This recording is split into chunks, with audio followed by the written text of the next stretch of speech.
Sí, doctor, hablaba usted de brotes. Radio Nacional le pregunta, los brotes que se han registrado, por ejemplo, en el País Vasco, han sido en el ámbito sanitario. ¿El principal foco de las infecciones está ahora en los hospitales? Ahora mismo es cierto que en los hospitales se están detectando casos, pero lo cierto es que la mayor parte de todos estos casos son personas asintomáticas que se están detectando ahora porque están haciendo cribados. Tenemos, en cambio, otros brotes que sí que se dan en el ámbito comunitario, que son los que pueden ser más preocupantes porque puede costar un poquito más detectarlos, aunque lo cierto es que el sistema que tenemos ahora mismo es muy oportuno en el tiempo y detecta muy rápido. Pero sí que es cierto que el ámbito sanitario sigue teniendo un riesgo. Seguimos teniendo 3.000, me parece que se decía 3.400 y pico casos, que de hecho están en los hospitales y por lo tanto en los hospitales sigue habiendo un cierto riesgo. Lo que pasa es que en los hospitales también ha habido un refuerzo muy importante de las medidas de seguridad. Ahora mismo no hay la sobrecarga excesiva que hubo en su momento y casi todos esos casos que se detectan, aunque sean aparentemente un número importante o relativamente importante en algunos hospitales, en la gran mayor parte de los casos se debe a cribados que se hacen en sanitarios asintomáticos, que por cualquier razón, después de un periodo largo, pueden seguir manteniendo la PCR positiva, la prueba positiva, pero que probablemente no son transmisores y es muy probable, aunque hay que ir con muchas precauciones y por lo tanto hay que seguir haciendo los aislamientos necesarios, no sean personas de riesgo. Nos tenemos que preocupar un poco más por los brotes comunitarios ante la posibilidad de que alguno pase desapercibido. Es difícil que los de los hospitales pasen ahora mismo, pero los comunitarios en algún momento podrían pasar desapercibidos y debemos de tener mucho cuidado de detectar esto. Las comunidades están haciendo un trabajo muy bueno en esta detección precoz de brotes y yo creo que ahora mismo podemos tener cierta tranquilidad, pero, como estoy diciendo, tenemos que seguir manteniendo las medidas de precaución todos porque cualquier día, cualquiera de estos brotes puede no detectarse a tiempo y generar un nuevo incremento de casos poblacional sin que podamos detectar correctamente el origen. Le pregunta sobre las cifras Europa Press. ¿No cree que el hecho de que no coincidan muchos días las cifras que da el Ministerio, que casi no dan fallecidos, con las de las comunidades autónomas, transmite una falsa sensación de seguridad al ciudadano que le puede llevar a pensar que ha pasado la pandemia? ¿No cree que el hecho de que medios internacionales muy reconocidos no se fíen de las cifras que se están dando desde el Ministerio haga el efecto de una mala campaña de publicidad para que vuelvan los turistas? Hombre, si lo que plantea el periodista desde luego se puede pensar, también se pueden pensar otras cosas. Nosotros, vamos a ver, es cierto que yo estoy aquí delante todos los días dando datos y es cierto que los datos que doy se utilizan por todos los países para valorar la situación en España. Yo creo que es mejor utilizar lo que se publica en la página web, que es mucho más exhaustivo y da más información de los pocos datos que yo doy aquí cada día. Pero también es cierto que yo no hago publicidad o trato de no hacerla, trato de dar las cifras de la forma más objetiva posible. Pero es verdad que en algunos casos se podrían utilizar así.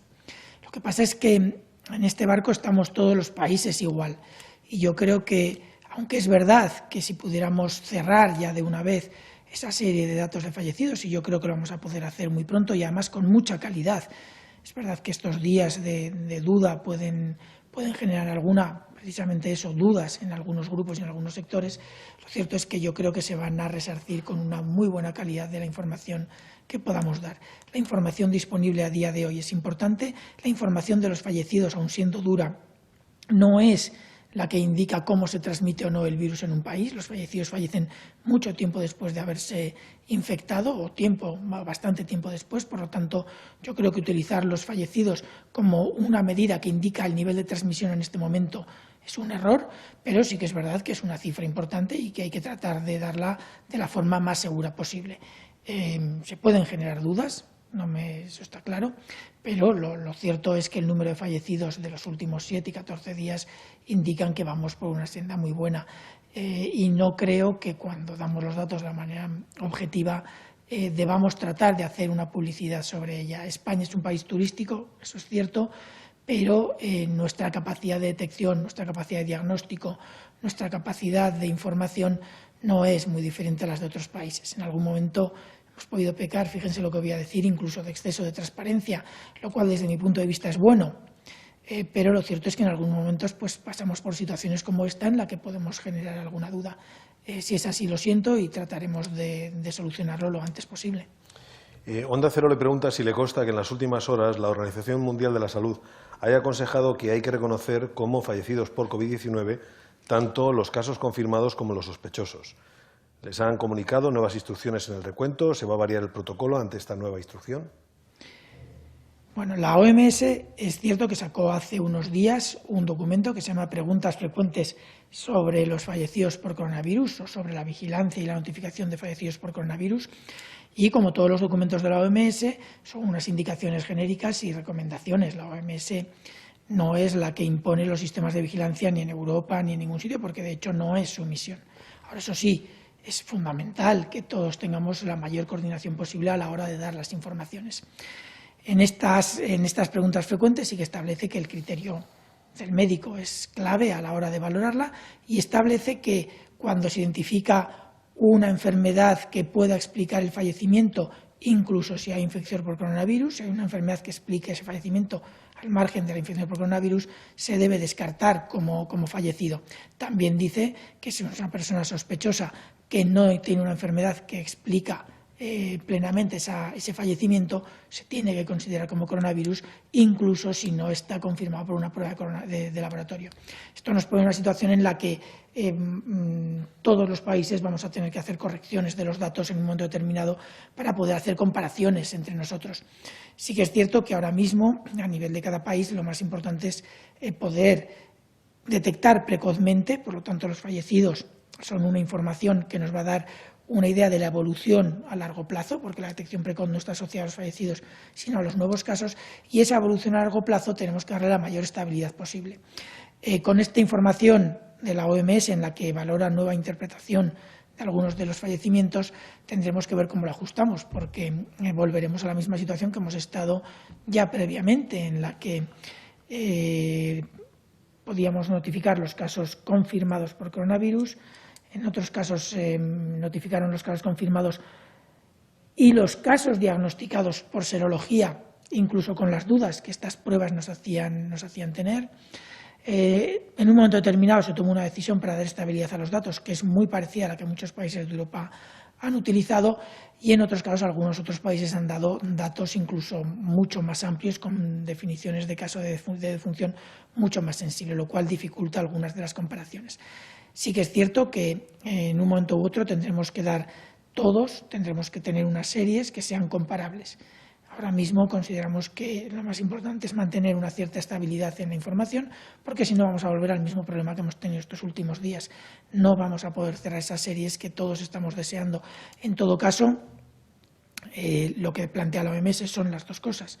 Tanto no incluir aquellos infectados que fallecieron por una enfermedad que explica completamente la defunción, aunque estuvieran infectados, como incluir a aquellos sospechosos que no tienen una causa de muerte que pudiera explicarlo, salvo el posible coronavirus. Nosotros, en todo caso, tenemos diferentes tipos de datos. Tenemos los datos de los confirmados, tenemos los datos de los probables y, como saben muy bien, tenemos los datos de nuestros excesos de mortalidad general en el sistema de monitorización de la mortalidad, con lo cual tenemos opciones de utilizar varios indicadores diferentes. El que mostramos habitualmente es el de funciones de casos confirmados o con un diagnóstico confirmado, pero desde luego tenemos opciones de utilizar varias de ellas. La Vanguardia le pregunta: Madrid, Barcelona y Castilla y León van a pedir su pase a fase 3. ¿Cree que la situación es tan buena como para acelerar la desescalada? La situación es buena. La evolución de los indicadores es muy favorable en todos los territorios de España, incluidos estos tres que mencionan. Ahora, no es solamente la situación. Hay que valorar también si todos esos objetivos que tenemos de detección precoz, de sospechosos, diagnóstico precoz y toma a cargo precoz se pueden cumplir. Y luego tenemos otro problema asociado, y siento singularizarlas, pero es que son zonas singulares.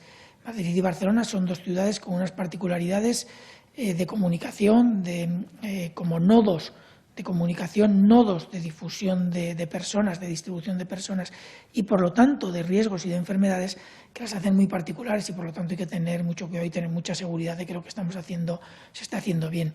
En todo caso, los 3 territorios que han mencionado son territorios que evolucionan muy bien, son territorios que están haciendo un esfuerzo muy importante por tener todas las condiciones para garantizar la seguridad no solo de su propio territorio, sino también de lo que puedan afectar al resto de España.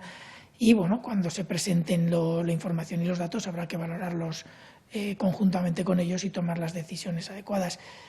Sí, con estas precauciones que les estaba comentando, pero en principio la evolución parece muy favorable. También le preguntan por lo siguiente, yendo a Madrid. Mañana el Gobierno aprueba el decreto de nueva normalidad en el que se obligará al uso de la mascarilla en espacios cerrados. ¿Se especificará qué tipo de mascarilla o valdrán todas las modalidades? ¿Serán obligatorias en la calle como hasta ahora? No sé exactamente cómo quedará redactado al final el documento. Se está terminando de perfilar. Son documentos en los que intervienen muchos departamentos ministeriales, todos con mucho interés en que salga lo mejor posible y además con muchos equipos técnicos que aportan mucho a estos documentos, a estos reales decretos. En la parte de mascarillas, si no me equivoco, no varía de forma sustancial respecto a la orden vigente en el marco del decreto de alarma. Puede haber cambios de última hora, que habrá que ver cómo queda, pero en principio la propuesta que yo leí última no variaba sustancialmente de lo que se planteaba en la orden vigente actual, con lo cual yo creo que no hay que reaprender muchas cosas, sino simplemente seguir aplicando las mismas medidas que estaban aplicando y, sobre todo, aplicar el sentido común. El objetivo es mantener las distancias y, cuando no se puede, utilizar medidas que reduzcan el riesgo de transmisión, y todos sabemos cuáles son: la higiene, la etiqueta respiratoria y, cuando no se pueden aplicar las distancias, el uso de mascarillas. Yo creo que es una cuestión de sentido común. Mantenemos poco más o menos lo mismo que se venía proponiendo y tendremos que esperar a mañana para ver la redacción final del Real Decreto. Finalizamos con preguntas. Hay varias sobre la debilitación del virus, del coronavirus. La Hora Digital lo formula así, dice que hay un dato curioso, un estudio del director del Laboratorio de Microbiología y Virología del Hospital de San Raffaele, en Milán, que afirma que el virus ha envejecido y es hoy 100 veces más débil que en marzo. ¿Qué hay de cierto en ello? ¿Podríamos tener esa esperanza? Y, en caso de ser así, ¿cabe suponer que, de haber rebrotes, serían más débiles? Yo no he leído este estudio de Italia. Sí que es verdad que en España se están haciendo ahora mismo muchos estudios genéticos sobre el virus y tendremos los resultados en breve. Lo cierto es que yo ahora mismo no sé si el virus realmente se ha debilitado o ha perdido virulencia o no. Intuitivamente no me parece que sea la explicación más asociada al tipo de pacientes que estamos viendo ahora o a los pacientes que estamos viendo ahora, aunque desde luego podría ser, y tendremos que valorar estos estudios con mucho cuidado y con mucho interés. Si el virus se ha debilitado, por supuesto es estupendo y bienvenido sea. Lo que puede generar otro tipo de problemas, porque si genera casos mucho más leves, si ya era difícil detectar algunos de los casos porque eran muy leves o incluso asintomáticos, podemos incluso perder más y eso puede hacer que las transmisiones se mantengan. Pero lo cierto es que sería, a pesar de todo, una muy buena noticia. En todo caso, se haya debilitado o no el virus, lo que sí que es cierto es que ahora mismo está teniendo un impacto sobre la morbimortalidad mucho menor. Y eso se debe fundamentalmente a que estamos ya en la fase final de evolución de esta onda epidémica, no sabemos lo que vendrá en el futuro. Y en la fase final, la relación entre casos leves, casos moderados, casos graves y fallecidos, que en el pico de la epidemia podía ser equivalente, teníamos un número importante de casos, la distribución porcentual de cada una de esas categorías de casos era más o menos igual o tenía una relación determinada, ahora ha cambiado. Ahora el porcentaje de casos leves que podemos detectar del total de casos leves que hay, con una capacidad ampliada de diagnóstico que tenemos, es mucho mayor que la que podíamos detectar en el momento pico de la pandemia. Por lo tanto, ahora no es que haya disminuido la virulencia del virus, podría, y tendremos que ver qué pasa con estos estudios, pero lo que sí que es cierto, y eso sí que lo sabemos, es que del total de casos que hay, el porcentaje de casos leves que detectamos es mayor. y, por lo tanto, la percepción de virulencia del virus ahora mismo, tanto en los hospitales como en los centros de salud, como incluso entre la población, sí que puede ser que sea de menor virulencia. Hemos visto que la edad media de los casos ahora es menor, 10 años menos, en un periodo de un mes comparado con los meses previos. Esto implica que estamos detectando ahora y probablemente hospitalizando casos que hace unos meses ni detectábamos ni hospitalizábamos, básicamente porque con la capacidad diagnóstica de aquel momento, que era alta, pero también teníamos muchísimos casos, se centraba en detectar primero los casos graves para poder valorar su estado clínico, su nivel de su hospitalización o su no hospitalización y su ingreso en UCI. Por lo tanto, ahora mismo tenemos una proporción de casos leves mucho mayor y, por lo tanto, la percepción general de que ha disminuido la virulencia del virus podría ser que es menos virulento. Lo cierto es que sabemos que detectamos casos más leves, todavía no tenemos información sólida de si el virus es menos virulento en sí o no.